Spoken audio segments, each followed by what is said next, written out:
നമസ്കാരം, ന്യൂസ് 7ലേക്ക് സ്വാഗതം.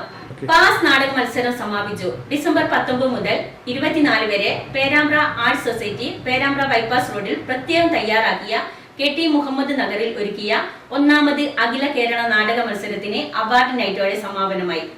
പാസ് നാടക മത്സരം സമാപിച്ചു. പേരാമ്പ്ര ഡിസംബർ 19 മുതൽ 24 വരെ Perambra arts society Perambra bypass റോഡിൽ പ്രത്യേകം തയ്യാറാക്കിയ KT മുഹമ്മദ് നഗറിൽ ഒരുക്കിയ ഒന്നാമത് അഖില കേരള നാടക മത്സരത്തിന് അവാർഡ് നൈറ്റോടെ സമാപനമായി. സമാപന സമ്മേളനവും അവാർഡ് നൈറ്റും ജില്ലാ പഞ്ചായത്ത് അംഗം ഡോക്ടർ KK ഹനീഫ ഉദ്ഘാടനം ചെയ്തു. നമ്മുടെ എല്ലാവരുടെയും സന്തോഷം. പേരാമ്പ്ര ഏറ്റവും മികച്ച സാംസ്കാരിക പ്രവർത്തനത്തിന്റെ ഒരു കേന്ദ്രമായി അടയാളപ്പെടുത്തപ്പെട്ട കേരളത്തിലെ ഒരു പ്രദേശമാണ്.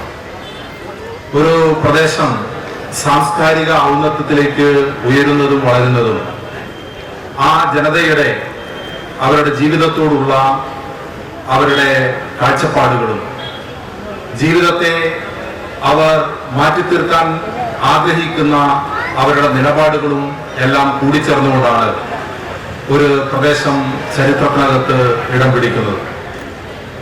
ഇന്നലകളിലെ ഇല്ലായ്മകളോട് പൊരുതാനും കവർന്നെടുത്തുകൊണ്ടുപോകുന്ന അവകാശങ്ങൾ കണക്ക് ചോദിച്ചു വാങ്ങാനും നമ്മുടെ മുൻ തലമുറക്കാർ ഈ മണ്ണിനകത്ത് നടത്തിയ ത്യാഗോജ്വലമായ ചെറുത്തുനിൽപ്പിന്റെയും പോരാട്ടത്തിന്റെയും പ്രക്ഷോഭങ്ങളുടെയും ജനാധിപത്യ മുന്നേറ്റങ്ങളുടെയും ഉൽപ്പന്നമാണ് നമ്മുടെ നാടിന് വന്നു ചേർന്നിട്ടുള്ള ഈ പെരുമ.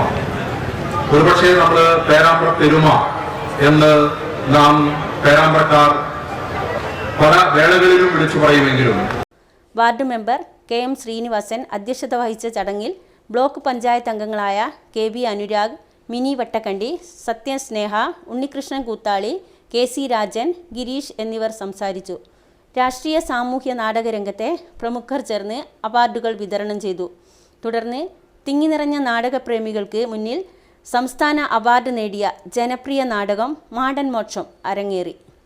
ആളാണ് ശ്രീ അശോകൻ. അദ്ദേഹത്തിൻ്റെ ക്ഷണം സ്വീകരിച്ചാണ് പേരാമ്പ്ര ആർട്സ് സൊസൈറ്റിക്ക് വേണ്ടിയിട്ട് ഈ നാടകം അവതരിപ്പിക്കാൻ നിങ്ങളോട് എത്തിയത്. കഴിഞ്ഞ സംസ്ഥാന അമച്ചർ നാടക മത്സരത്തിൽ മികച്ച നാടകത്തിനുള്ള